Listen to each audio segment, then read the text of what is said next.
learning in general gives you freedom.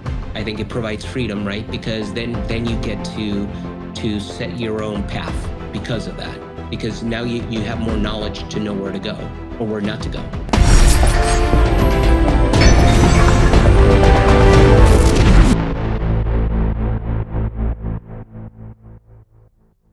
I am here today with Marcelo Lewin, who considers himself a serial, quote unquote, accidental entrepreneur. You've been a developer, a technical architect, a project manager, a podcaster, a blogger, a videographer, a designer, a VP, and director at many companies, including NBC, Toyota, Walt Disney Imagineering, and J.F. Shea Company Incorporated. And for some reason, of which we'll probably talk a lot more about, at 56 years old, you've decided time to switch careers again and go from the tech industry to pursue your lifelong dream of filmmaking. And lastly, just like me, and I think this is what we're going to dive a lot more deeply into, you are very passionate about the intersection of technology, creativity, and productivity, especially nowadays with artificial intelligence. That was a mouthful. I am already exhausted and we haven't even started, but thank you so much for coming onto the podcast I'm happy today. to be here. I'm a big fan of yours and what you're doing, especially like with fitness and this sitting around all the time. It's just amazing. And so I'm glad to be here. Well, I'm fascinated by all the things that you and I are going to chat about. This conversation actually began with my team and with my producer, Debbie, thinking, who are the people that we want to talk to that can help us better understand how to learn artificial intelligence, specifically for filmmakers? You clearly are now at the epicenter of that, which, as we're going to talk more about, is no accident whatsoever. However, the deeper we got into this, the more we realized AI is not the conversation here. The conversation is understanding the process of career invention, of which you've basically built a career out of reinventing your career. So eventually, I think we're going to get to the point of helping my audience navigate the abyss of learning artificial intelligence and how to prioritize either their first or their next steps. But I'm now going to speak for everybody's imposter syndrome and ask the following question. Who do you think you are at 56 years old to just start over your career as a filmmaker? Wait a minute. You sound like my wife now. She said the same thing. Okay, so I'm speaking for everybody's imposter syndrome and your wife. Yeah, there you go. It's something I've always wanted to do. You know, I came to the US in around 1976 from South America, so we're immigrants. And pretty dirt poor back then. And one of the things, I always loved movies and wanted to get into the movies, but being recent immigrants, with not having the money, of course, the technology back then, right? Nobody had an iPhone back then, so you could just go shoot a movie. You really had to pay a lot of money for that stuff. So there went that idea, right? And then, which I'm grateful for, because I ended up in a career in the tech industry, and which was very fruitful for 30 plus years. So no complaints here whatsoever. But it got to a point where, turned 56, right? Had my midlife crisis. Well, actually, my first midlife crisis was building a home theater out of the living room behind me. That was the first midlife crisis at 50. That was a true one. And then this year, there were some people that had passed away, and it kind of made me realize how short life is, right? And I'm also I don't like a what if scenario. I need to know, and I don't care if I fail. You know what I mean?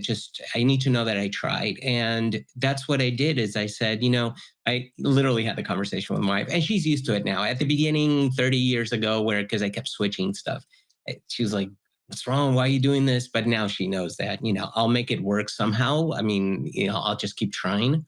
But I just said, if I don't do it now, when am I going to do it? Right. And you figure 56, I'm semi young still, quote unquote, in quotes, and give it a shot. And I always figured, well, if it doesn't work out, then, go back to tech. There's so much more you can do with everything I'm learning anyway, which is in corporate video, right? If I can make scripted. So yeah, it was more of a, realizing life is short, and I want to check it off my list. Even if I don't make it, I want to check it off my list and say I tried. Plus, it's also kind of showing my kids, even though they're older now, right? They're in their 20s, but still showing that, you're never too old to try new things anyway. Yeah, I love it. There's at least 10 different mindsets already in there that we can unpack. The first one that I want to go into that I think is so interesting is that if you do the math, midlife crisis at 56 means that in your mind, you're living life until at least 112, right? Well, Most yeah. people by their mid 50s, they're thinking, well, I mean, this is it, getting ready for the golden years. I guess I'm going to have to give up on all the things I thought I was going to do. And Yeah. if I didn't have the video and I were just talking to a guy via audio and I take the age out of it, you're coming at this with a mindset of like you're in your mid 20s. Like, let's just go after this. Let's try this. Let's give it all we got. And if we Yeah. fail, who cares, right? There's a lot of mindset and psychology behind that. Well, because it's interesting. It's kind of like taking the chance mentality, but it's also being planning for it. So let me explain what I mean by that, because I don't suggest that people should say, screw it, I'm going to quit my job or do whatever you want to do without careful planning, right? So everything, all the crazy quote unquote changes I've done, switching, have always been planned out. And what I mean by that, even though it looks chaotic, like I would never do that, right? Because there's certain things I wouldn't do. But quitting a job or moving, switching careers, it doesn't like scare me for some reason. There are many other things that scare me, so I don't want to come out as like heights scare me. Like I cannot do heights, right? That scare the heck out of me. But there's careful planning, meaning like for example, for me to make this switch, I had to plan financially.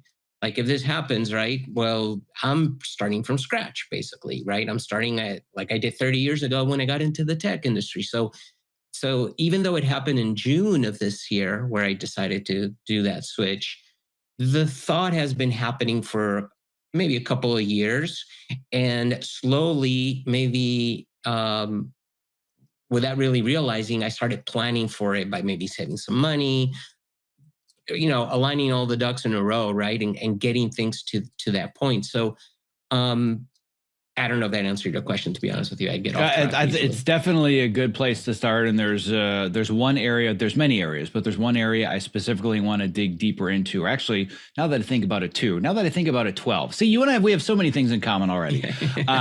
But going back to your introduction, and this is something you put in your bio and on your website, you have in quotes accidental entrepreneur. Yeah. If you stumble from one career into building a business for whatever reason, sure, you're an accidental entrepreneur. With the amount of times that you have started a company, learned a technology, built a company, had that company acquired and done the next one, in my mind, there's no way this is an accident at this point. But what I want to do is I want to rewind back to when it maybe would have been. Because I would presume, and you can go a little bit deeper into this, and we're not going to go through beat by beat through all the transitions. But if we rewind to the part that I'm the most fascinated with, it's that you were an accountant.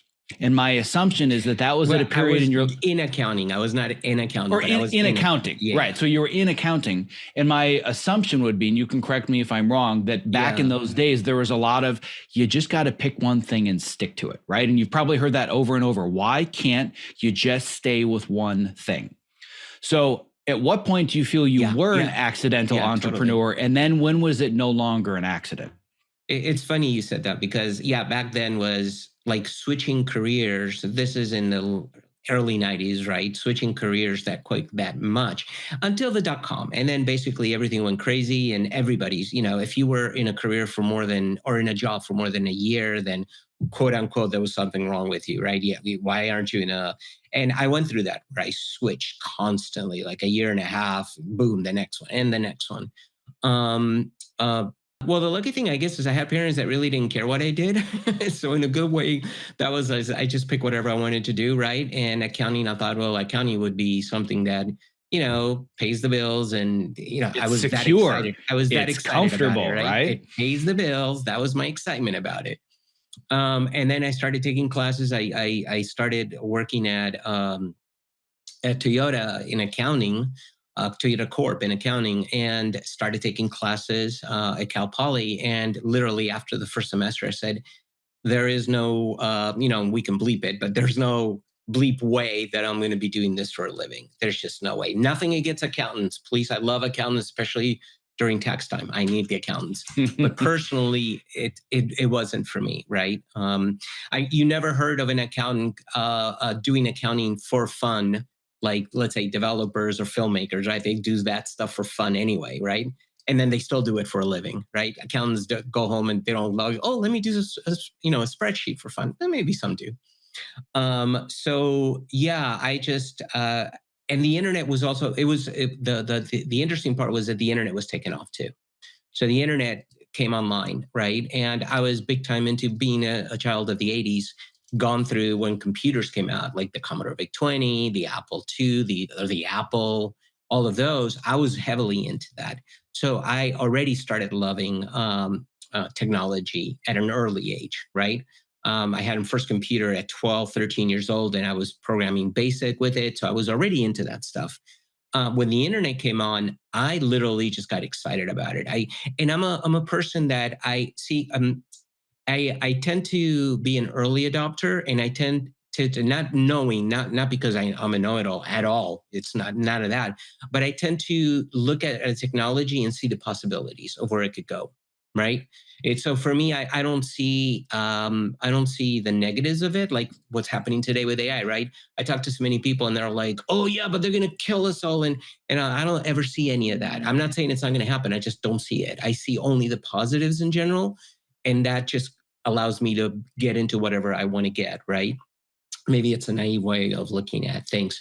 But I looked at the internet and really got into it. And I started staying up literally till 2 in the morning, just learning everything I could about it, and got into development. And what happened was at Toyota in accounting, we had green screens back then that we were working on a mainframe with a green screen, right? But we could create a bulletin board. So I asked the admin at Toyota, hey, can you create a bulletin board about the internet? And I just want to write there.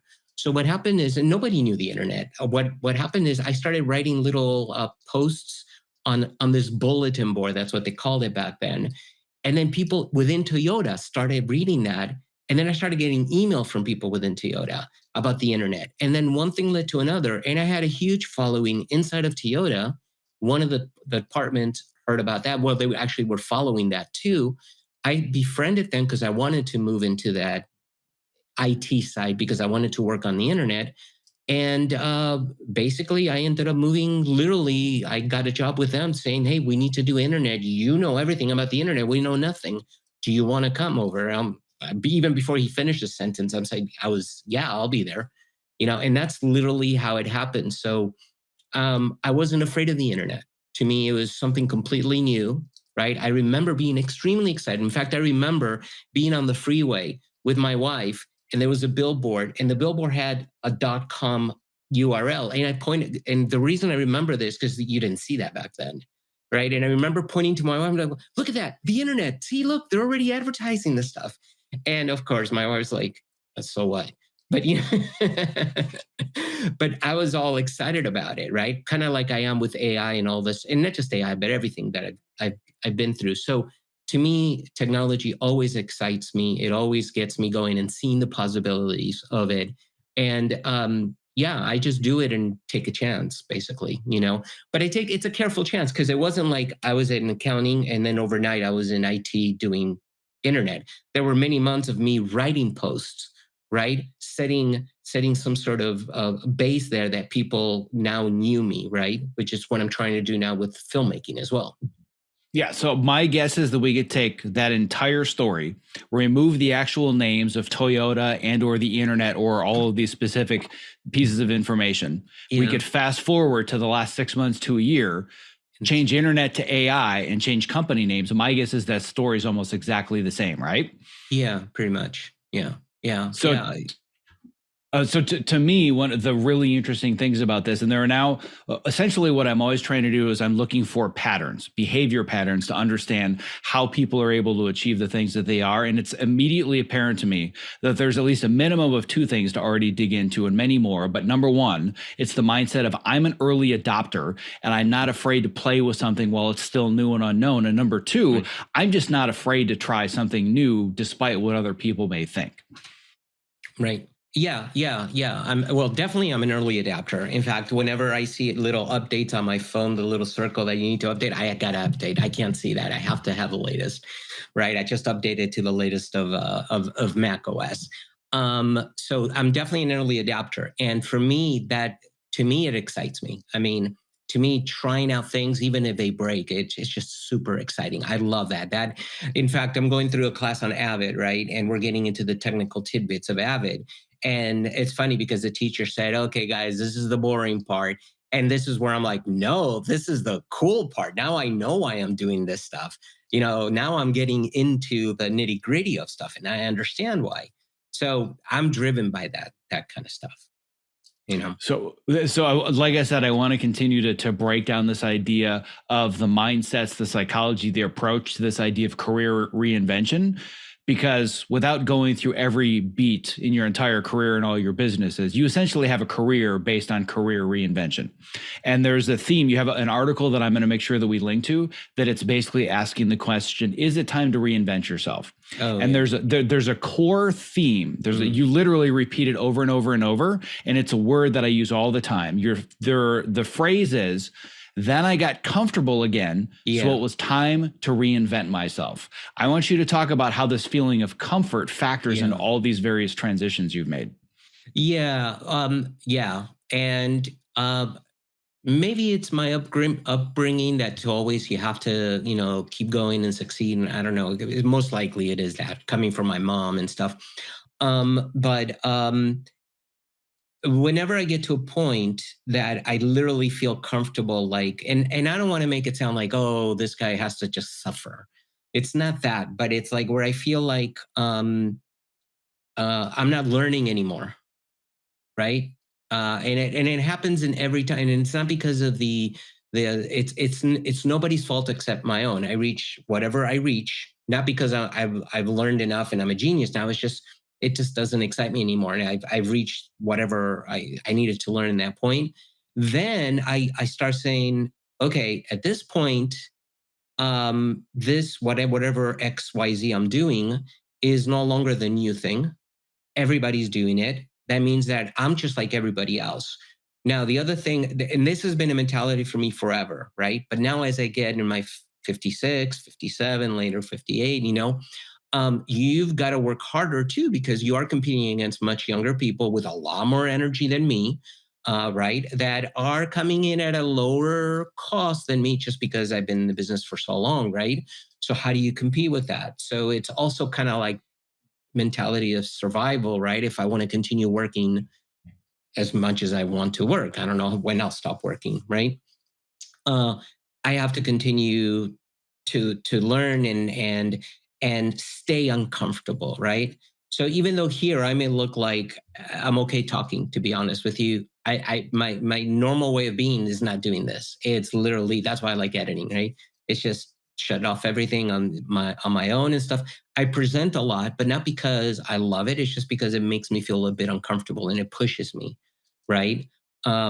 So with my last job, it got to the point too that had nothing to do with them. It was me. It was like, well, I'm comfortable. I'm really comfortable. And so I've never been driven by the money, right? We all need money. Don't get me wrong. I'm definitely have to work and pay my mortgage, but I've never been driven by money. And that's, if you go back a little bit, I don't want to divert from your questions, but go back to the accidental entrepreneur thing.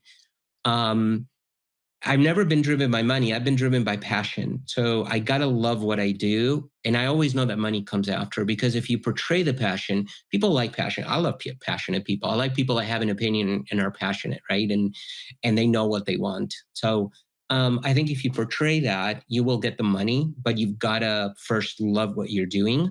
Again, you've got to plan that out, right? Because when I was doing accounting at the beginning, I couldn't just quit overnight, right? Because I didn't plan out everything. Unfortunately, it's financial. At the end of the day, to do crazy stuff, you've got to be financially, you've got to be kind of semi-secure. Let's just not say totally secure, but semi-secure, right? But I think you can. And then it goes into, I do talk about that in the article too, about sacrificing, which um, a lot of people don't want to do, or they call maybe not upgrading their iPhone to the 15 is sacrificing. Where I feel there's a lot more sacrificing you can do to get what you want, right? Unless the iPhone 15 is what you want, then that's fine, go for it. So the next thing that I want to dig into before we continue to move forwards, I actually want to move backwards. And I'm going to put a pin in this idea of making sure that you have a plan, because this concept of plan B is something that you talk about quite a bit, both in this Mm-hmm. article, and it's also a common theme that I see everywhere else. But I want to get a little bit bigger picture, and I actually Yeah. want to go backwards. So in a lot of the career development materials that I have, specifically in the latest workshop that I recently put together, there are so many different areas that people can focus, but I've narrowed it down to three essential things. What is it that I do? How do I do it? And why do I do it? Right. The what for you has changed 50 different times over the course of your career. But Right. from what I'm learning, both from the research for the show and now that you and I are talking, the how and the why are identical, and what you're doing is just interchangeable. So I'm curious, and this is an area where so many people get stuck, is really understanding, why do I want to do the things that I do? You've mentioned kind of subliminally 2 or 3 times, well, it's probably my upbringing. I actually want to go all the way back to South America, the move to South America. I'm curious what created the person you are today that isn't afraid to take risks, that constantly wants to move forward, that as soon as you're comfortable and like everybody else, nope, now it's time to reinvent myself. What's the first memory that comes to mind that you feel personifies where this started to become your mindset towards life? Wow, that is wow, you're really gonna make me go way back when I was a kid. That is a really good question, Zach. Actually, that's a really good question. I think I would have to attribute probably both my parents. One of them is my mom always pushed me. You know, I just got a raise. Oh, but why didn't you get more than that? Then so it's always been that kind of, and that is both good and bad, I right? was I going to mean, say that can obviously, be a superpower and a no, kryptonite very yeah, easily. it's kind of like the whiplash thing, right? Not that my mom Mm. was whiplash, but kind of like sometimes you treat it like that and it's horrible, but at the same time, that person wouldn't be without that kind of treatment, right? Which is horrible anyway. But so I don't want to say that about my mom. My mom is great, but so that's part of it. I think the fact that maybe I always have to keep upping myself or whatever. Maybe that's part of it. The other thing is, I just to tell you, my dad left at 48, came to America, left everything, brought us all here with $50 in his pocket. He was 48. Where That to from me, it's specifically in South America? Argentina. Argentina. We Mm-hmm. were living in Argentina. Yeah. And his dream was always to come to the US, always, the American dream, right? And he did it. And he did it at 48.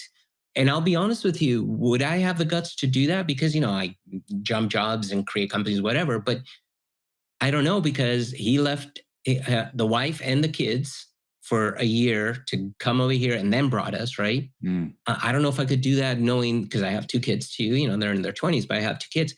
That takes a lot of guts. Number one, to leave the family. Number two, to be confident enough that the family will come. And then number three, to go to a country where you don't speak the language and you're going there with like $50. I mean, he had my grandma, his mom, that helped out, and he went to Miami actually first, and stayed there, and then moved to LA. So I mean, I saw that. I mean, I saw the good and bad of that, right? Because obviously it affected the family. But there's also, I'll be honest with you, I always, every 4th of July, I write my dad passed away in 98, 97. And I always write a thing about, on 4th of July, about America, because that was his dream. And, and I'm glad I'm here. I think the movie did. I always thank him, when he was alive and after, for coming to America, because I think the US gave me so many opportunities that I know we wouldn't have had in Argentina, right? But I think that's part of what, kind of like seeing my dad do that, my mom pushing me. I think a combination of that and loving, and then just loving technology and loving changes. I also love controlled chaos, to be honest with you. I'm not a good corporate structure guy. I don't like chaos for the sake of chaos. I like to have sort of a structure around chaos, but I like chaos. I don't like if there's too much red tape or corporate BS. That's not my thing, right? I'm not good at that. So I think you combine all those things. I think that's probably, if I were to say that, maybe where it comes from. It's interesting because in this idea of like you're looking for controlled chaos, but you don't like the structure, the bureaucracy, and the red tape. I feel like that's a very different way of saying the exact same thing that I mention about myself all the time, that I've learned that is a really big factor in what I would consider a very scattershot resume. And I would say that you're in the category of your resume is even more scattershot. It makes even less sense than mine. We're in the same conversation. But what I learned is that I love working with people. I am horrible at working for people. And that was a Right. discovery that when it hit me, I'm like, all right, this is going to really dictate the direction of my career because I know how miserable it makes me to be a part of that system, especially when I can see how much improvement the system needs. So I'll collaborate with people all day, every day. As soon as I feel like I'm working for you and I have to deal with the bureaucracy, I'm out because it Yeah. just makes me miserable. Right, right. And I think where you're hitting there, which is what I've always done, whether I'm working for somebody or working on my own, is having, and I always tell people, have an entrepreneurial mindset. And I think to me that's really important. Even if you're an employee, be an entrepreneur within your position, because there are many, like even when I was working at Service Titan, I went in there as an e-learning developer, became an e-learning manager, then was over docs, but then I switched careers within Service Titan from literally e-learning completely to back to technical, leading a team in content management systems. It had nothing to do with e-learning, but I thought entrepreneurially there. And when they had a problem, I suggested a solution and they put me in charge of that. And that's how I went from being an e-learning developer to being a content architect, right? Architecting content management solutions within ServiceTitan. Same company as an employee. This isn't my own thing, right? But the thing it wasn't like, oh, I'm an e-learning man or e-learning person, I'm just going to focus on this. Nothing else.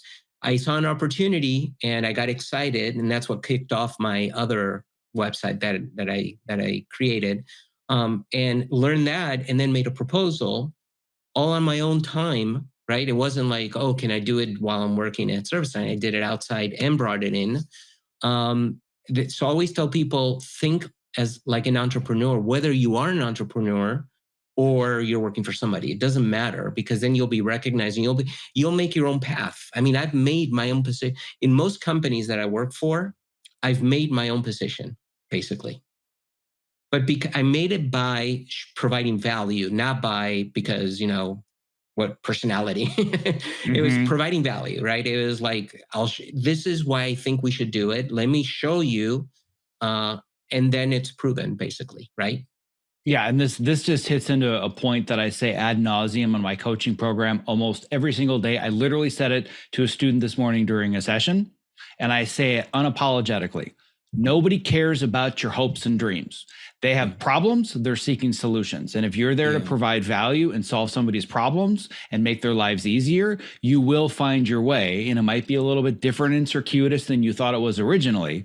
But this really helps me understand and explain to others, well, what do you mean by the entrepreneur mindset? It's that I'm going to chart my own path, but I'm seeking problems for which I can become the solution Right. rather than promote me, pay attention to me. I'm awesome, right? Nobody cares. Yeah. I never asked for a raise because I have an extra bill. Oh, I just bought a car and I really need the raise. Because that doesn't work, because he or she doesn't care, because they have the same issue, right? But I have asked for raises when I said I provided this much value. I brought this on. Yeah, And if that, you can do the math and say, listen, I've yeah, created this amount of revenue or this amount, whatever it might be, it's really hard to argue with that because then you can say, all right, well, then I don't need to do that anymore. exactly. Well, not only that, but also if you stay ahead, and that's another argument for always staying ahead of everybody else, right? Or as long as you love it, is that I've always stayed ahead of the curve. In fact, my previous company name was Ahead of the Curve Media, but that's because I always stayed ahead of the curve. Because I like that. I just enjoy that's being an early adopter, right? But by staying ahead of the curve, now you know a lot of stuff, and people don't understand whatever you're working on until they need to understand, and now you're that person, right? So if they don't want to give you a raise, there are plenty of other options in many other places. So, and I never play that game like, look, I'm going to go over there. I try where I want to first. If it doesn't work, I go to the next one and just move on, and that's it. There's no like, oh, look, they're paying me, do you want to pay me? No, we don't play that game. It's like, I'm providing value. You're either gonna take advantage of it and appreciate it, and in return, I'll give you as much value as I can, or you go somewhere else. Where That's why I don't like complaining about jobs. Don't complain about it. Just look for the alternative. Just go somewhere else. Yeah, and that seems simple enough, but there's a whole lot of fear underneath that. There's doubt, Oh there's yeah. can I afford it? Like there's so many other things that go into it, which I think is the perfect segue to digging deeper into this concept of having a plan B, but I'm Yeah. still going to put a pin in this. I want to get to it next. But there's one other question that is so fascinating to me in your specific situation. Given your background, given that your father decided we're going to move from another country, like having kind of the quintessential immigrant story, building the American dream in America, what you always hear tied with that is we want you to be safe and secure and comfortable. So you almost always hear the American dream story with get a good, secure job. And I'm curious about this paradox between we are the quintessential American dream immigrant story and do whatever you want and go after your dreams versus find something that's secure? Yeah. That's a really, really good question because that's my mom. My mom is all about the security, right? My dad always said the sky's the limit. That's what he always told me. The sky's the limit for you, basically, right? And so it's a mixture of both of those things, right? To this day, my mom doesn't understand what I do, and why I move on from one thing to another, which is fine, but she knows that I'm doing okay, you know. So it's just finding that balance. But I think my personality tends to just, um, because I've done it so many times that I know I can make it work. Now, there may come a day where I'm like, because of age or whatever other thing, who knows what, but it may come to a day where, okay, this formula doesn't work anymore and I can't do this anymore. That's it. But so far I've been making it work, right? So I've done it 5, 6, 7 times already. And I know what the formula is. I know how to do it, how to make it work. Um, it just takes a lot of work. It takes a lot of work. That's what people don't see is, right? They see in the article, they see those points where, oh, look, he switched. I can't do that. It must be so easy. But there was a lot of in between of failures. There was a lot of in between work, staying up really late. For example, I'm going out this Saturday for a 48-hour film festival from 8 in the morning till midnight. We're going to be shooting, and I'm going to be an assistant editor there, and I'm putting in the time for free, right? But hopefully one day you'll see my credit in one movie, and they're going to go, oh, that was easy. Well, no, it wasn't. And I see that in everybody that, right, that quote unquote makes it, whatever you call it, making it. I know I never say, and one thing that I do hate is when people say is you're lucky, and I'm like, luck had nothing to do with this. And I never tell anybody that's successful you're lucky. I always try to find out their process. What do they do? Because I know it took a lot of work. I know it takes work. It's just not luck. Yeah, well, you and I could easily do an entire podcast conversation about luck because I say this all the time. And my audience will always misquote this. And they'll say, oh, well, Zack says that luck doesn't exist or there's no luck. Like, that's not even remotely true. There are certain circumstances where things just happen and you can be lucky or unlucky, but there's zero of your control involved in that, right? Some things can or can't happen, good or bad. Right. Luck is a thing, but the amount of luck that people ascribe to either their own successes and failures or other people's drives me crazy because what you're doing is you're removing responsibility. It's, Yeah. oh, well, they got lucky and must be nice for them. I'm Right. not a lucky person. That's an excuse, right? Yeah. But at the same time, so often I will talk to somebody that has reached some level of success and like, well, I got lucky and this happened. And I always interrupt them. I'm like, I'm going to interrupt you because you didn't get lucky. And let's talk about why this wasn't luck. Then we break it down. And by the end of the conversation, they're like, oh, you're right. I wasn't lucky. But it's so easy for us to give away that control and that responsibility, right? So I 100% agree. Yep. We're talking about this formula for career reinvention, and I want to walk away with the core steps of this career reinvention. And one of the key pieces that we've alluded to that I want to dig deeper into is this concept of a plan B, because there are two very, very different ways to look at this. And as soon as I was reading your article and it talked about always have a plan B, the first voice I heard in my head, and I'm going to do a horrible impression, is Arnold Schwarzenegger, because he is famous for saying, you can't have a plan B. Right? You got to be all in. You got to go after this thing, and you can't have a safety net. And you're saying the exact opposite, but it's part of your formula every single time. Like you said, I didn't start the next thing until I really felt like I had some solid scaffolding underneath. Then I could leave the previous. So what is your process as part of the formula to make sure you always have a plan B? Yeah. So to me, a plan B means that your side thing is your plan B. So you always have to have a side thing, or at least I always have to have a side thing.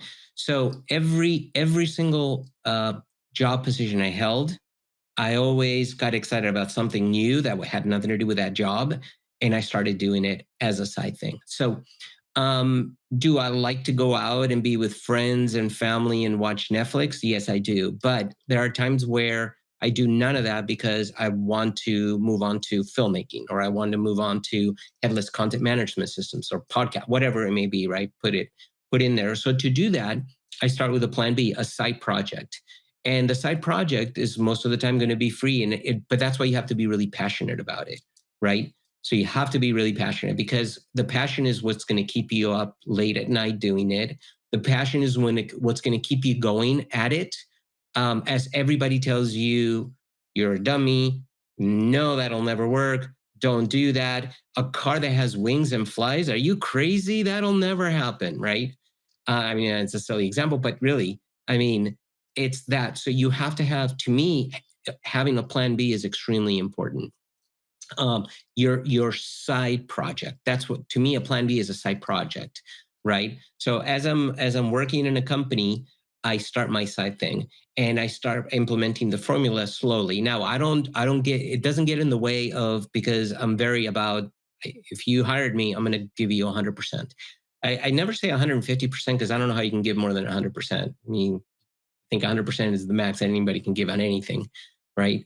Mathematically, at least.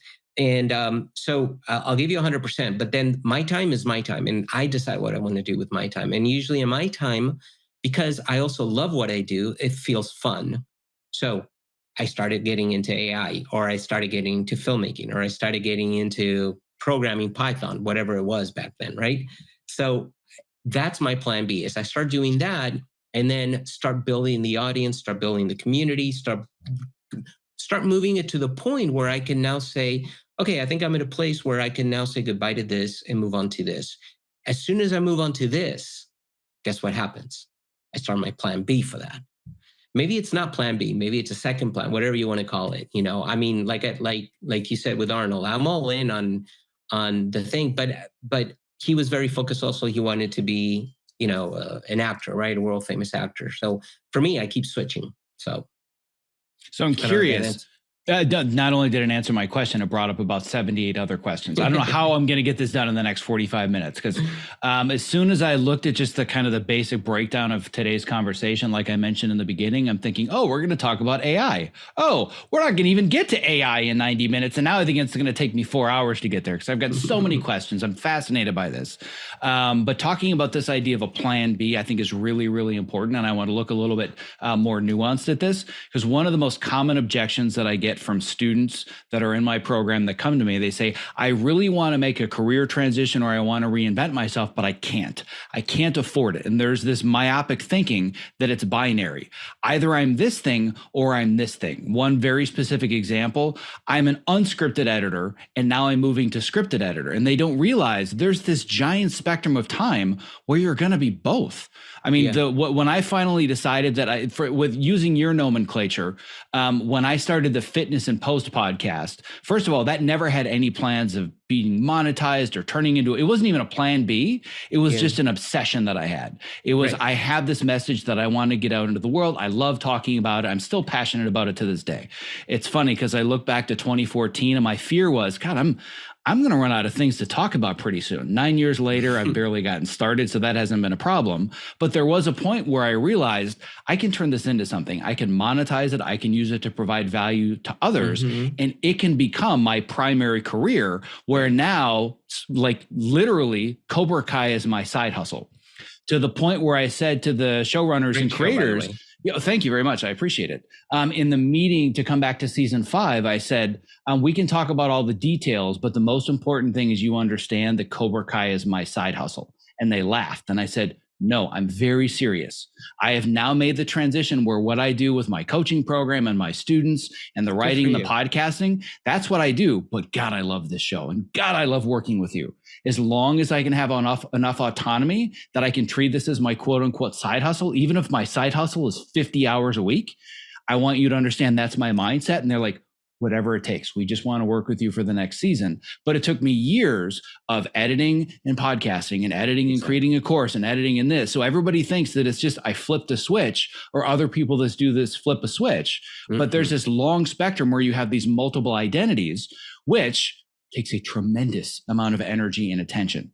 So I'm curious, when you're constantly in the middle of, I've got plan A, I've got my job, but I've got plan B. And my guess is there's already something else simmering underneath being a podcaster on AI, learning AI and being an editor. There's probably something that you're at least picking away at that we're going to talk about in 3 years. But how do you just maintain the focus and the energy to constantly do all these things? I don't know. I mean, the energy part it's hard sometimes. I do tend to always sleep little, and it's funny because I always say that I hate sleeping and I wish we didn't have to sleep because then we can get more stuff done. So it's kind of like that thing. But I think, and that's why I go back to, because what you said about yourself is it's just awesome, right? Maybe it's not a plan B. Maybe it's my passion. It's something that I find passionate about, and it does become a plan B kind of thing, right? But I think energy wise it's passion. It's the same thing as like, well, I'm not getting paid to be a filmmaker right now, but I'm just super passionate about it. I'll do it right now for free, right?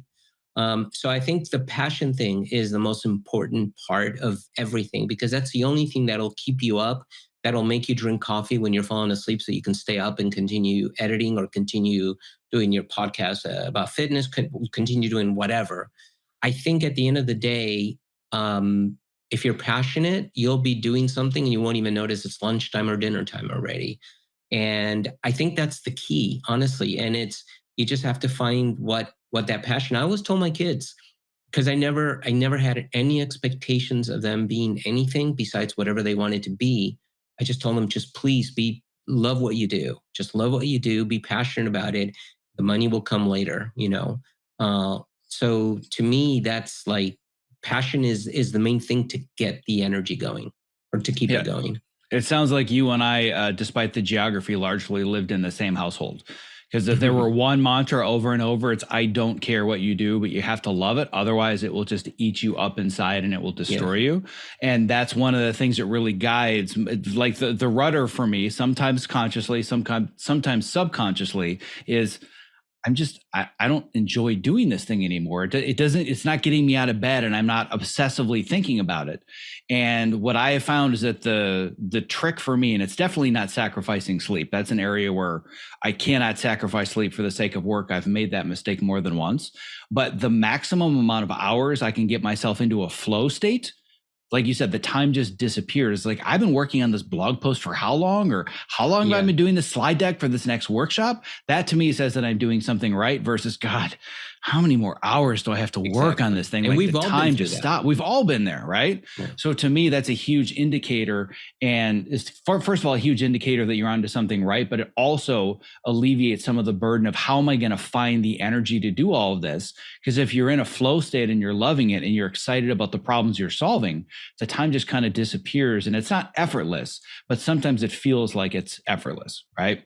Yeah. So if we're breaking down kind of this formula for career reinvention, this mindset of that I'm going to go after something that I enjoy, that I'm passionate about, that's a big component.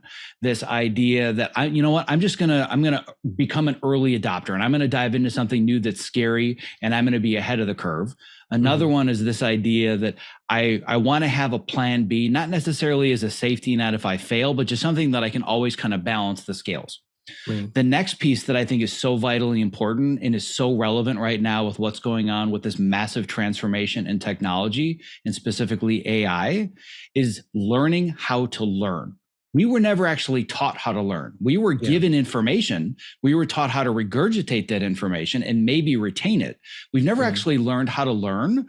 So if I were to come at you and I were to say, AI is so overwhelming, I don't even know where to start. I don't know how to learn it. I don't know how to approach it. I'm scared I'm going to learn the wrong things. You just said, I'm going to figure this out. So how did you just decide I'm going to figure out AI?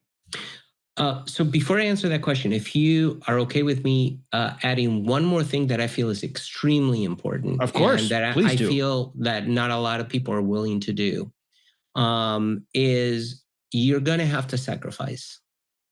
I think that to me, because all of the everything you mentioned that is important, I think before we talk about the learning, which is also important, wanting to learn, is willing to sacrifice. You know, to me, it's whenever I hear people, I don't have the money for education. Well, you have internet, so you have YouTube, and there's tons of good education there, and whatever you want to learn, right? And don't get me wrong, I know we all, but when I started, I was pretty broke. Married with my wife, we were pretty broke, right? But we worked, went to school full time, and then I spent the rest of the time learning more. That's what I did instead of going out or buying this or buying that, right?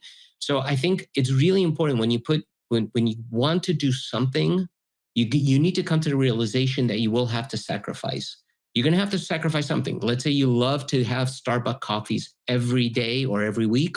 You're going to have to cut those off so you can put that money towards education, let's say. Or you like to go out every Friday night with your friends. That's great, but maybe you will only be able to do that once a month, and 3 times a month on Fridays, you're going to have to attend meetups, go to a conference, attend. So I think it's really important that you put in your mind, because many people are willing to say, "Oh yeah, I'll learn this and that," but when it comes down to it, they'll pick the new iPhone, they'll pick that new shoe, they'll pick going out with friends.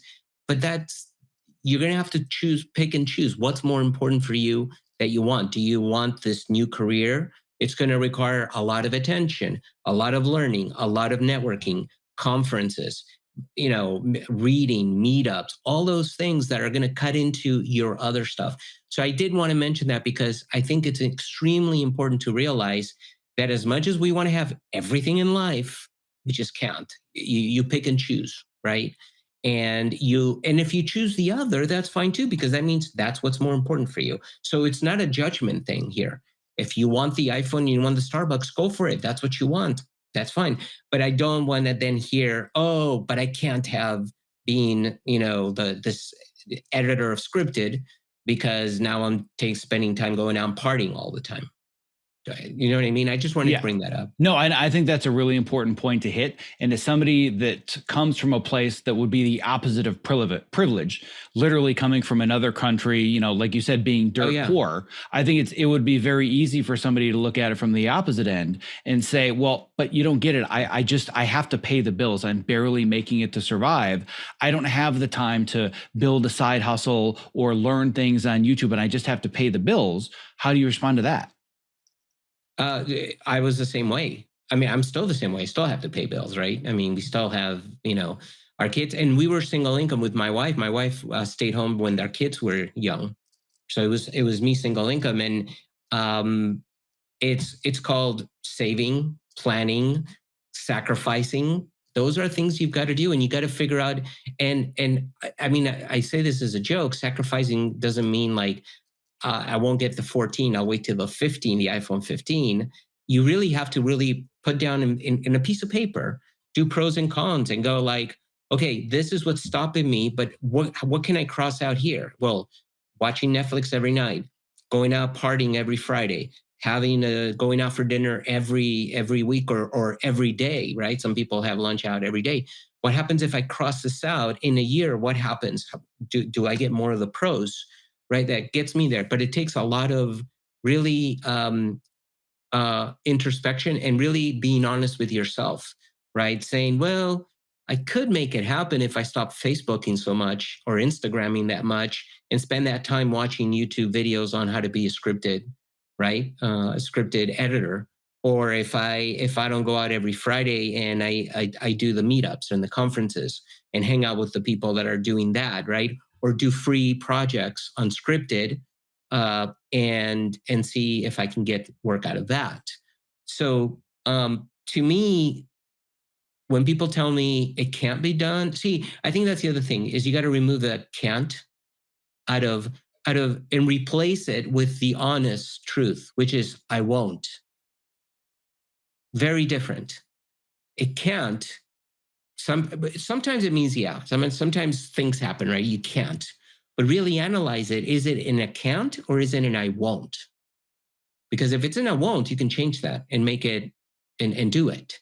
But and I think when we didn't have the money either with me and my wife, I still bought a book. Back then you had to buy books. You couldn't get on YouTube, but I bought a book. I'll link to the audience so they know what a book is. We'll put a Wikipedia picture of a real book. I love books still. You can see. I mean, Me too. I prefer books. I have stacks of them. I'm the same way. I just prefer books. Yeah. But I bought a book on HTML and I literally stayed up till 2, 3 in the morning learning HTML. And I did a free website to show people that I could do this. And then one thing led to another. So really a lot of the times when people say I can't, they really mean they won't do it because they don't want to sacrifice. See, it's all tying together, right?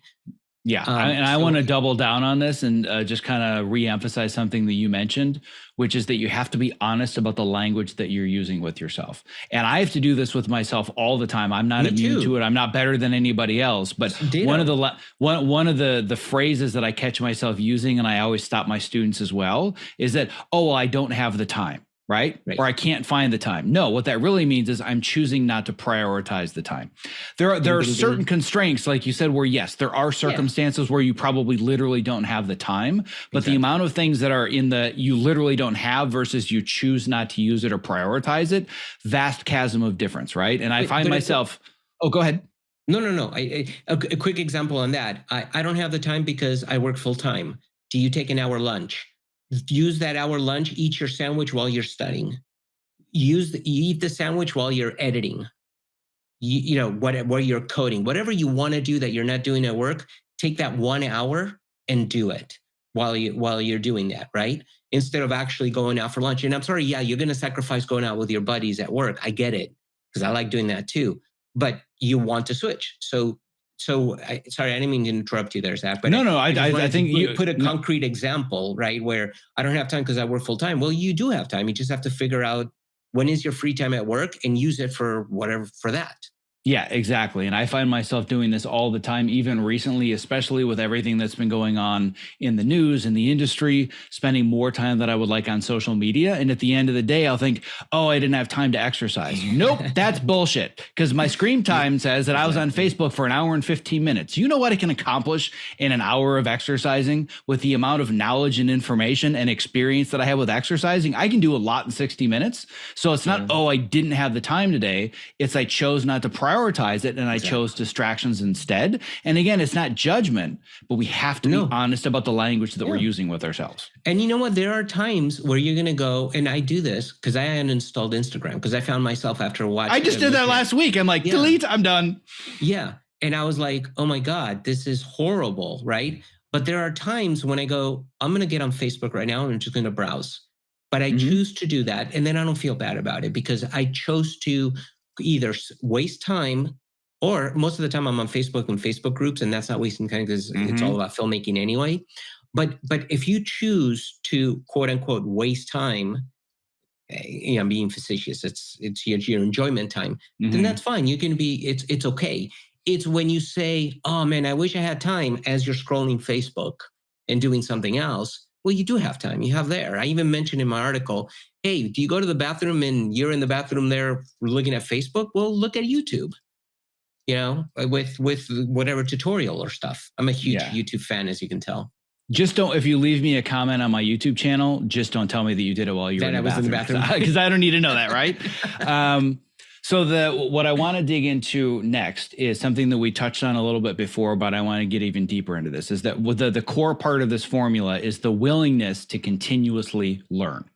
And if there are all these excuses, oh, I don't have the time or I don't have the money or whatever, we found ways to overcome some of those barriers, knowing some of them are real, a lot of them really aren't, right? And I want to give the audience two different resources, a little bit of shameless self-promotion, but it'll be a good addition to this conversation. 2 podcasts, one of which is with the author of Atomic Habits, James Clear, talking about the math of compounding little daily actions. Like you said, if you read for an hour during lunch for a year, imagine how much further you can be. So I'm going to put a link to that episode. And then also you mentioned this idea of if you're choosing it, it's not really a distraction, right? So I also want to link to a podcast episode I did with a productivity expert. His name is Nir Eyal, specifically because he has a quote that to this day still rings in my head. It's only a distraction if you know what it's distracting you from. So if you've consciously chosen, I'm going to scroll Facebook for 15 minutes, it's not a distraction. If it's, God, I should really be working on my resume right now, but I'm afraid to put my resume together, so I'm going to scroll Facebook. Now it's a distraction. Right. So I'm going to leave those resources, but I want to dig deeper into your approach to continuously learning, and specifically this latest phase. You're at the cutting edge of artificial intelligence. Right now, we're at the very top of the hype cycle of the Gartner hype cycle. This is where all the hype is, but you were already into it before we were at the top of the hype cycle. So I would love to know, what was your approach in deciding, here's how I'm going to learn it, here's what I'm going to get into, because so many people are frozen in place. They have no idea what to do about how to learn artificial intelligence. Right. So I got into it when ChatGPT came out. Was it December? It feels like 20 years ago. About a year ago, yeah. A year ago, right? Yeah, about a year ago. And I'm always looking out for what's the next big thing, because, like as we mentioned at the beginning, I love that kind of stuff, right? And I saw that and I thought to myself, oh my gosh, I went through the computer, the PC revolution. I went through the internet revolution. I went through the mobile revolution. I'm going to go through the AI revolution. It's probably the last, unless something in another 20, 30 years happens. You've got 56 more years. You've got more revolutions. Right. I do. I'm going to be 120 talking to you like this. Yeah.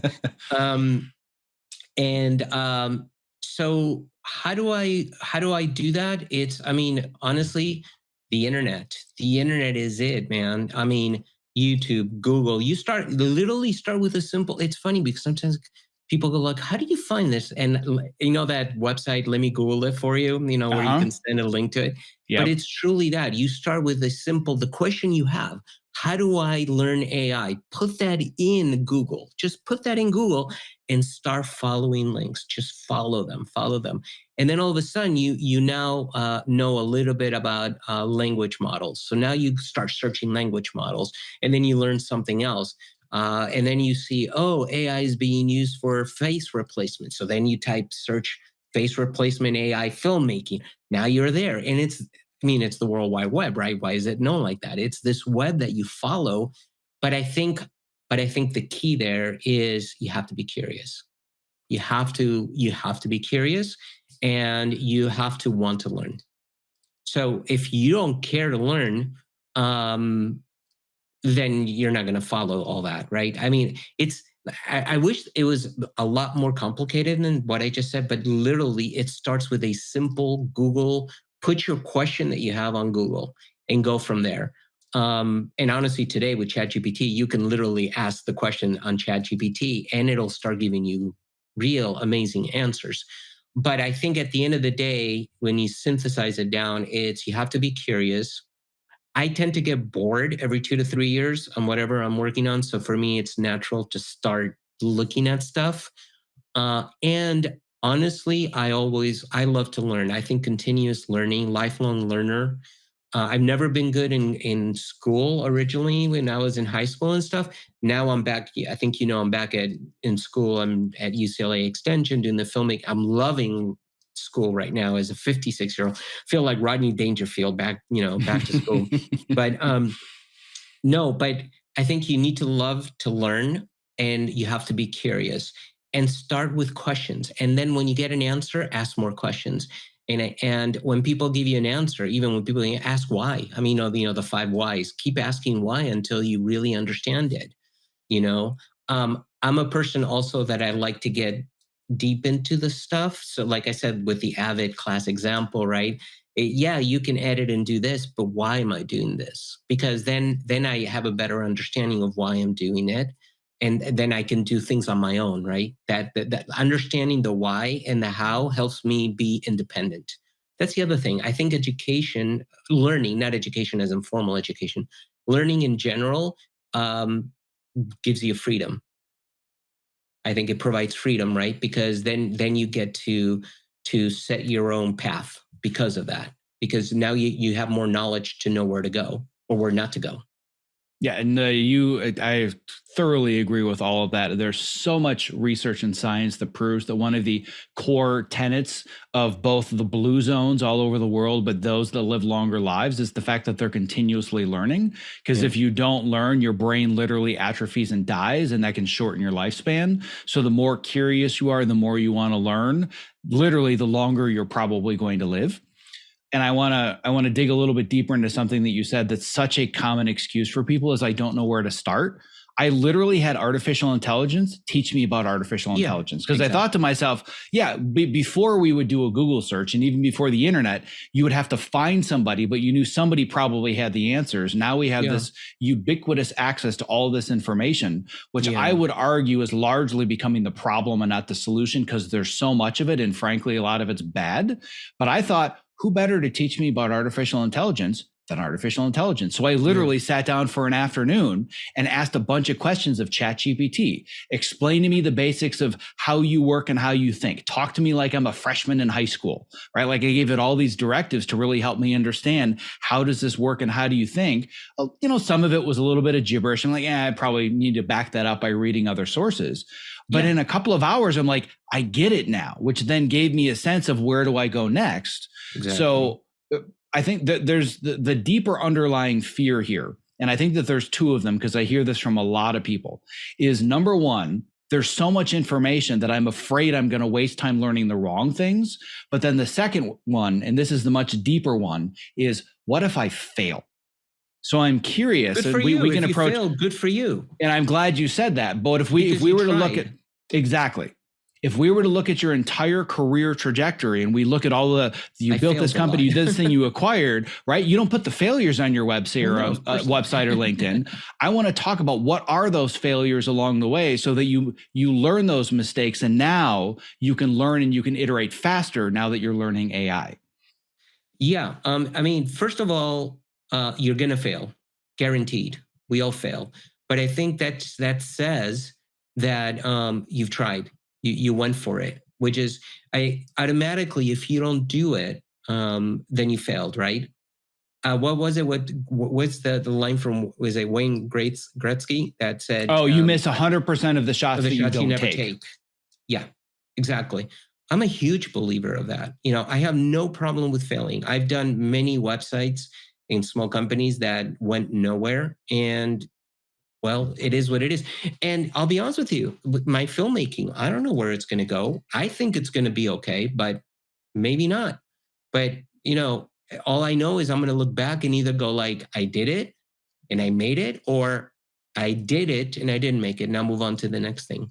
You have to have that kind of mentality. You really do, because we all fail.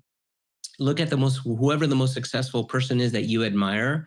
Guarantee that if you look into their lives, he or she failed many, Probably many, more than many times. everybody else too, right? Yeah, I always tell because people they that I tried many succeed more because I times, fail faster than you do, and right? they tried many more times, right? Mm-hmm. So the key is, and that's why being in corporate for me doesn't work, because I'm a person that I like to talk less and do more. So to me, I prefer to do it quickly, fail quickly, and move on to the next thing than to say it has to be perfect. Oh my God, we can't do it until it's perfect. By that time, it's already old. So of course you're going to fail because we moved on to the next thing, right? So I think you have to have a mentality of not being afraid to fail. Now, that doesn't mean that you're not going to have people that tell you how horrible it was that you failed. You're going to have people put you down. We all do in our lives. I mean, present, past, future. It's the way it is. So you've got to kind of build up a tolerance. And don't get me wrong, there are many times now that I'm doing filmmaking when I submit for something and I get rejected. I'm like, I'm doing the wrong thing. Forget it. And this is the other thing that I allow myself on failure, which is really hard sometimes. We all get depressed. It's a reality of life. And there are times when I'm down because I'm like, I think I made the wrong move here. And I allow myself, I literally say, it's okay for me to be like this 1 or 2 days. If it goes beyond that, then you have to seek help. But if it's like 1 or 2 days, I allow myself to literally watch Netflix, do whatever I want to do that has nothing to do with what I was doing because I'm down. And that's also something that you're going to go through. All of us go through. It's a normal thing. If it goes beyond a couple of days, then obviously we need to seek help. That's obvious, right? I mean, I'm not a doctor or anything or a psychologist, but that's something that don't be afraid to fail. And if you do, and you're down, go through the emotions. It's okay. You'll get over it, and then try again. Then get up and try again. That to me is the mentality you need to have. It's not easy. It's not easy. It's a lot of work. It takes a lot of practice. Of all the career reinvention stories, what's the biggest failure that comes to mind? The time I said I didn't try it as something that I wanted to try. It's So, funny because you didn't bring up, oh, this time I launched and my website crashed, or I well, didn't I make any did. money on Oh, this, no, or no. I mean, that's stuff that happens, right? I mean, I did a website that I really, one time I got into, it was called Indie Comics Tracker. I was really into indie comics, and I learned how to write a comic book, and I wrote a comic book and published it, and then created a website around tracking comic books on the indie side. And I put in money, I put in time it was a side project. And it went nowhere. It was a beautiful site. People liked it, but I couldn't make money with it. It's just no way to make. That's the other thing. That I think it's really important. Go for it, but also know when to get out. Don't keep throwing good money after bad money. Don't. So I always give myself, like for my filmmaking, about a year to a year and a half. I'm giving myself from when I decided and made the big move. Right, that it has to work. If it doesn't work, then you got to move on to the next thing, because then all you're doing is you're just, you know, banging your head against a wall constantly. So, and for me, it's a year and a half. For you, it could be 10 years. Whatever you set your mm-hmm. limit, but know when to get out. Know when to get out. Be realistic too, because there are times when things don't work, and be realistic and go, okay, I'll move on to the next thing. Right. And I love all of that. And once again, I want to put kind of a link to another resource for people that I think is really important for them to understand, that it is okay to quit as long as you understand the criteria, like you said, to not put good money after bad. I had an extensive conversation about this with a world champion poker player that knows when to hold them and knows when to fold them. So we're going to put a link to my Annie Duke episode, and Nice. This conversation is becoming like a massive table of contents. I know these are really good episodes and interviews. I love when your I can turn memory, though, how you can pull that out of, because I know you didn't script this. So it's amazing how you have that kind of memory. I wish I had that, man. Well, we'll get you there. But what I'm curious about now, what I want to get into a little bit deeper while I still have you, because again, I've barely scratched the surface, and I have a feeling that we've got another 4 or 5 hours. But I know you've got a car to pick up, so we got to make sure you can go pick up your car later. But having said that, if we go really much more to the present, the near present, the near future, you've decided, I'm going to make it in the filmmaking industry. It sounds like editing, and it sounds like editing scripted entertainment. So there's a part of me that wonders if you actually have an advantage rather than a disadvantage, because you're coming at this fresh, right at the period of time when AI is really starting to not necessarily take over yet. But I'm wondering how much you've learned about, these are the tools that are just going to completely replace all the people in the industry, or they're not. And you're also learning about storytelling, you're learning about technology. So you have a really unique and interesting perspective to see everything freshly, whereas I've been doing the same thing in this industry for well over 20 years. What's your perspective on where the storytelling aspect of the industry, specifically as an editor, is going now that you're learning all these tools much more than the average person might be right now? Well, first of all, nobody knows what the future is going to bring, right? We can all kind of assume. And I personally do not believe, because I'm an optimist, I do not believe that AI is going to take over the world, kill us, and no more jobs for everybody. To me, AI is a tool, just the way a plugin is a tool that automates certain things. The way certain plugins generate content, right? You have plugins that generate content without using AI. Now you have AI doing that. Putting aside all the political stuff of AI and stuff, which I completely agree with, people need to get paid and people need to get permission to train the AI. So let's put that aside, because I'm 100% behind that, right? If you're going to use my content, ask me permission, and if I allow you, pay me for it. Out of the way, now it's my choice. Go at it, kind of thing. So putting that away, I personally don't think that, at least on the editing side, because it's so emotionally driven, and there's so many human emotions that it's kind of like, with Premiere, you can transcribe very easily, and then you edit using text, right? But Mm-hmm. I mean, you can edit using text. You can cut a text and it'll move the clip over for you, but you're not seeing the emotion, the facial emotion of the person as they're speaking or they're crying. And maybe in this scene, it's better than in that scene. So I don't think AI is going to take over that. I think where AI is going to help us a lot is in the automation of stuff. It's going to help us automate a lot. And then I think you're going to have, this happens with every technology. So you can take out AI and put in whatever new technology in the future or older technology in the past. It'll jobs will be lost, jobs will be morphed, and new jobs will appear. It happened with every technology, and it will continue to happen. So what I recommend is be curious and learn. Don't be afraid. Don't do this about AI because look, it's here to stay. And obviously, the strikes are over. There was agreement. It's here to stay. So go learn it, right? But then I think what's going to happen is look at your tasks. Are you very comfortable with your tasks? That means AI could probably do them if you're very comfortable. Does it not require a lot of technical knowledge and your human touch?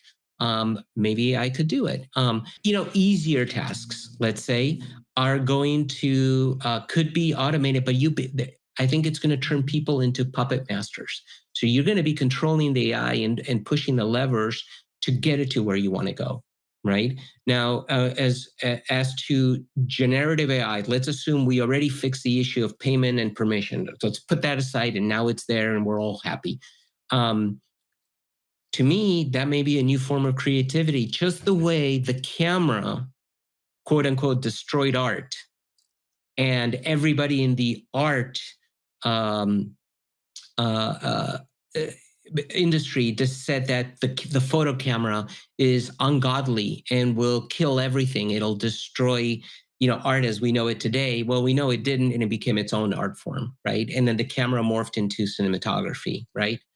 Who knows that Gen AI and creating art by using text prompts is not a new art form. I did a presentation about, is Gen AI the next, or a new camera, not the next camera, but a new camera. Mm-hmm. It may become a new form of art form, right? Which we're all arguing, no, but this was the same argument in 1830s, I think 1837, around there, when photography camera came out, right? About the photography camera. So I think what's important is don't hide, don't put your head, in the sand and go, it doesn't exist, because it exists. So become the puppet master of it. Learn where your position is gonna change, potentially be affected. You know your position. You know what is very easy and what is not. Do research. You're an assistant. Do research on everything you do as an assistant. What can AI do today for assistance? Well, it may create a first assembly. Perhaps it's still pretty bad. Is it going to automate a lot of the repetitive tasks that an assistant does? Possibly. But then how can you as an assistant learn that and control that and teach others, and you become now the expert, right? It was the same thing when people went from a moviola and said, no, the NLE doesn't exist, cover myself. Well, you either lost a job or you morphed into this new position, right?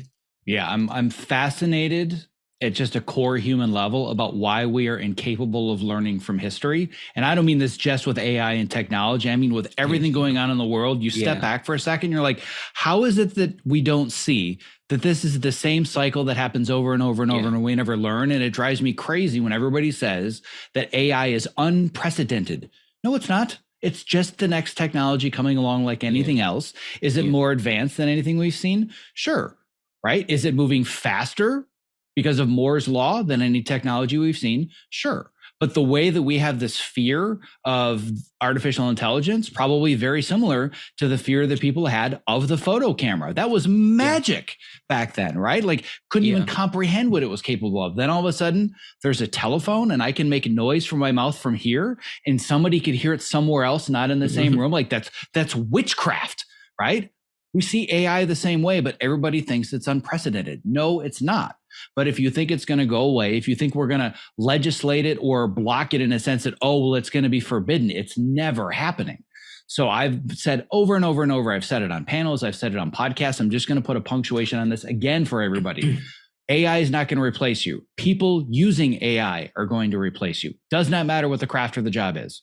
But I also want to put out something out there, because AI and technology in general has always touched and affected non-creatives. Always.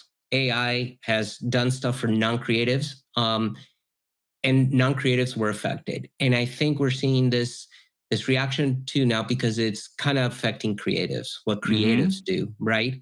And that's scary. But if you think about it, a big portion of the population that is not in the creative industry we're always affected by technology, automation, things have always changed. So maybe what you want to do is talk to people that are in other industries that were affected by technology. How do they deal with it? How do they move forward with it? Because I don't feel that the creative industry has a special thing where we could lock it and say, no, technology won't touch us. Because look, if we move forward, we move forward. And if it affects everything, it's not just, oh, you guys are okay, but not me.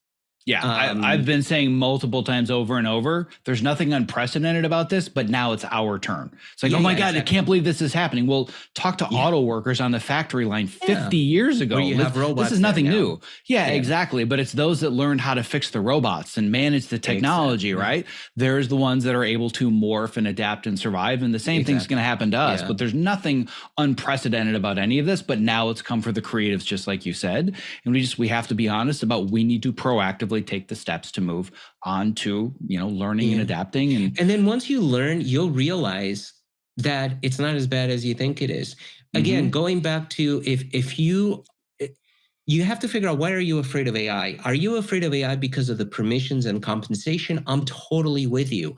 And that has to be fixed. So the political side of things that terrifies me. So there are a lot of things to be scared of. I agree, but we're setting those aside. Exactly. But if you're afraid of AI just because it's a technology that is coming after what you know, think about all the other people that had that happen to before that weren't in creative industry. How did learn from them? How did they deal with it? But I think once you learn AI and the tools, you'll understand the limitations, the challenges. ChatGPT cannot write a script for you. Yes, it could write a script, but it's a pretty bad script.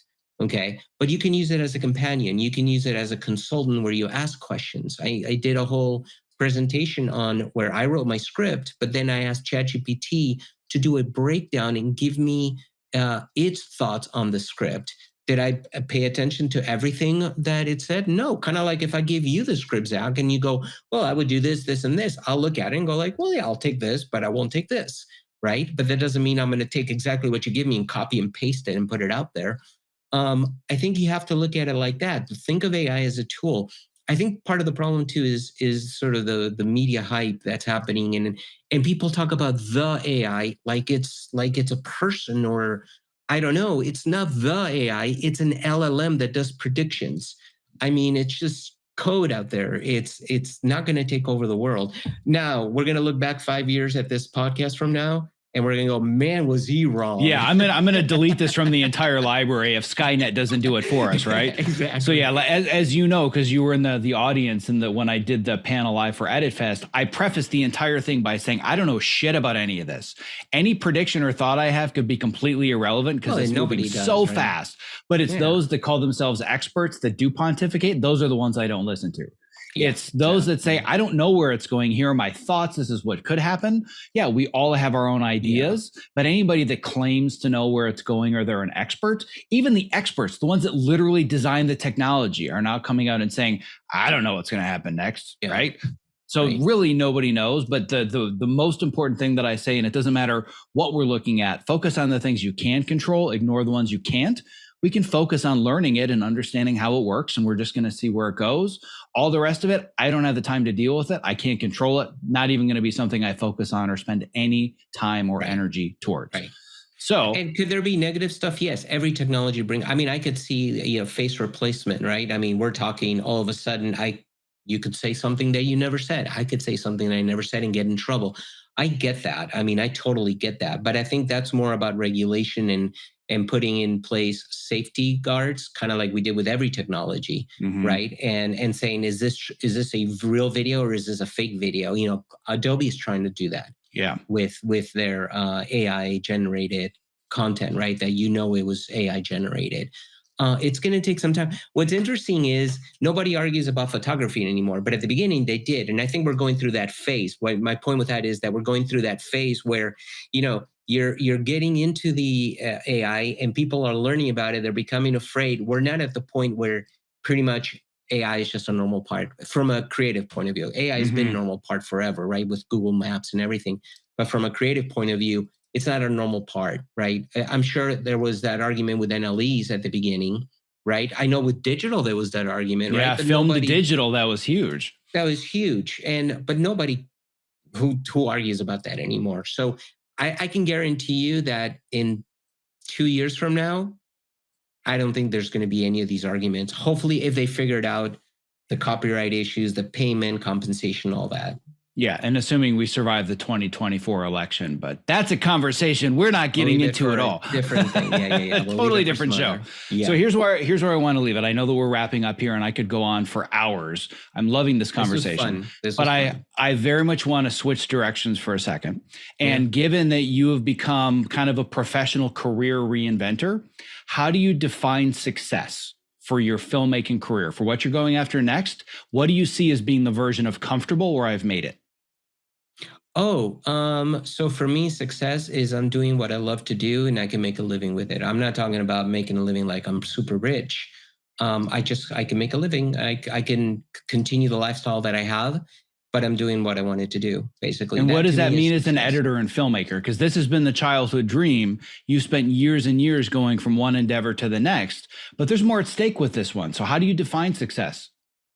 Well, I mean, honestly, if a year from now I'm able to make a living and I'm editing scripted and I think what I'd love to do is like indie and social awareness kind of movies and documentaries. I like that kind of stuff. If I'm able to do that and get paid for it and be able to maintain my lifestyle, to me that is success. Would I like to get an Oscar? Hell, that would be extra success. Sure, why not? But I think at the end of the day is creating, for me, if I'm able to create content that is meaningful to me, right? And then hopefully there's an audience for that, but it's meaningful to me, whether it's me creating it or working with other filmmakers and editing that, to me, that's going to be success. That's it. That's plain and simple. It's not an X amount of dollars that I need or nothing to do with that. Yeah. I love that you have a clear definition of what that success is. It's not driven by money. It's not driven by extrinsic factors. It's driven by intrinsic ones. But I'm going to throw one final wrench into the conversation before we wrap it up. What if it takes you longer than a year and a half? You've got a very arbitrary deadline where you say every 1.5 to 2 years I switch. This is a really tough industry to break into, especially given the timing. What if you're not there in a year and a half? So it depends what you mean by breaking into the industry. I'm not sure I need to be in the studio system. I'm not. So I think, honestly, I don't think it's extremely tough. I could be completely wrong, and people are going to want to prove me wrong now by not hiring me. I would love to have seen the reaction to that if we were doing this live on stage, but continue. Well, yeah, maybe. But so I'll give you an example.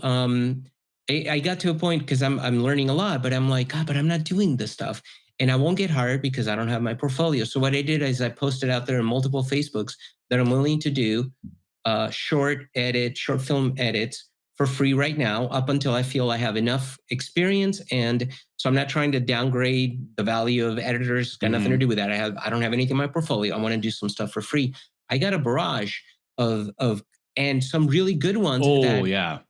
Well, but I got some really good ones. What I mean is I got some people that, and I don't want to put out the name yet, but that I'm doing some quote unquote voluntary kind of things that I'm pretty sure could lead to potential more paid, right?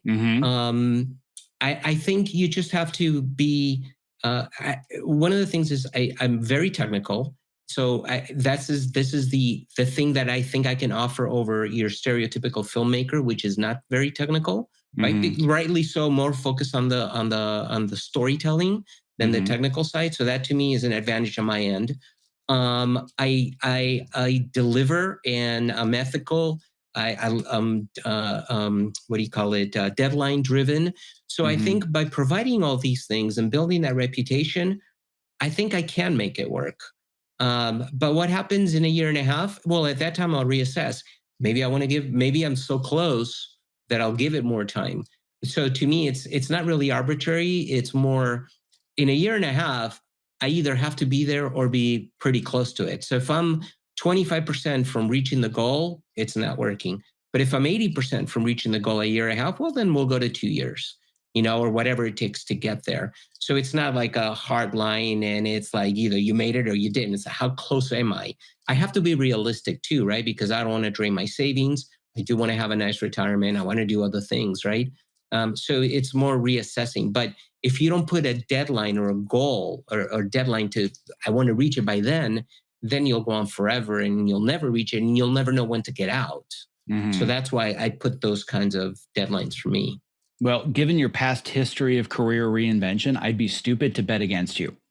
But I do know for a fact, because I've been in the industry for over 20 years and I've coached people through many, many career transitions. A year and a half is ambitious, but if I'm going to not bet against anybody, it's going to be you. And I have a feeling that you and I are going to have many, many off the record conversations to come, because if you're looking for the support and guidance to navigate this, that's what I do now. Yes, so I would be more than happy to help you navigate all of this. Yeah. So, well, I prefer, I don't like the term expert because I'm always learning and growing, but I appreciate it. I've developed a level of expertise in helping people navigate this, far from being an expert. But yeah, if I'm going to bet on anybody that's going to make it happen and make it happen in this timeline, it's probably going to be you. And I love that you said that. If I can just add, that you're not an expert. I always tell people, you don't have to be an expert. Just be 2 chapters ahead of them. That's it. Yep. That's just always what I say. 2 chapters ahead. That's it. Yeah. And when you're reaching out to people and building your network and building relationships, it doesn't need to be the best in the world at something. It's somebody that just solved the problem that you're trying to solve now. They just did it in the last year or 2. Those are your experts. And the other thing, and it's so simple, but I'm surprised by how many people are not nice. Be nice. Be nice, and also be a person of your word. If you say, I'm going to deliver at this time, like I've literally before, and I know we're going to cut it, but before I took on some of these projects, I told them, let's have a meeting because I want to tell you the truth about me. This is where I am today. This is what you're getting with me. Do you want me to do this project? But even though it's volunteer or it's not paid, it's important to them. It's an important project to them, and I want to make it important. And I feel like I'm getting paid because I'm getting paid with knowledge and experience and feedback. So I tell them, look, this is who I am. This is what you're getting from me. Are you cool with that? But in return, I want to use it in my portfolio, and I want your feedback. I want you to be honest with me about what I can improve on. So in all that, be nice. And I think if you're nice, you can make it in any industry. I think you can make it in any industry. I think being nice is really underrated. I don't know of any other way to conclude this conversation than with that, other than navigating another 4 hours of talking about career reinvention and the psychology of setting goals, all of which I could do. But I want to be respectful of your time. And, who knows, this may end up being a part 2 either on my show or, dare I say, on your show. Yes, you will be. But having said that, at least for now, this might be the hardest. You're the hardest person I've ever have to ask this question to. Where do I send people to learn more about you? Because you've got 27 different websites. So what's the best place for people to go to right now? CreativeSpark.ai. CreativeSpark.ai. Yeah, not .com. Yeah. And the one thing that I'll say to close very, very quickly that I wanted to get into and we didn't have the time to is that I think another core part of this is really putting yourself out there. And I've been really impressed at how bold and how honest you are in these Facebook groups saying, here's what I'm learning next. Who knows this thing? Or here's me having this conversation on my podcast. Anybody that's in this industry and social media, they know exactly where you are in your journey. And to me, that's brilliant because you're not afraid to just say, this is where I am. I'm learning. I don't know this. I don't know that. I don't know the other thing. Who does? Who can I help? Who can help me? Like the way that you're doing this is very, very smart. It's clear that you've done it. It's clear you've done this before. So on that note, I just want to thank you. Yeah, I want to thank you for sharing all this with me today. We're going to make sure that everybody can find you in all the show notes. But this has been a pleasure and I've learned a lot. So thank you so much for taking the time. I appreciate it, Zach. Thank you.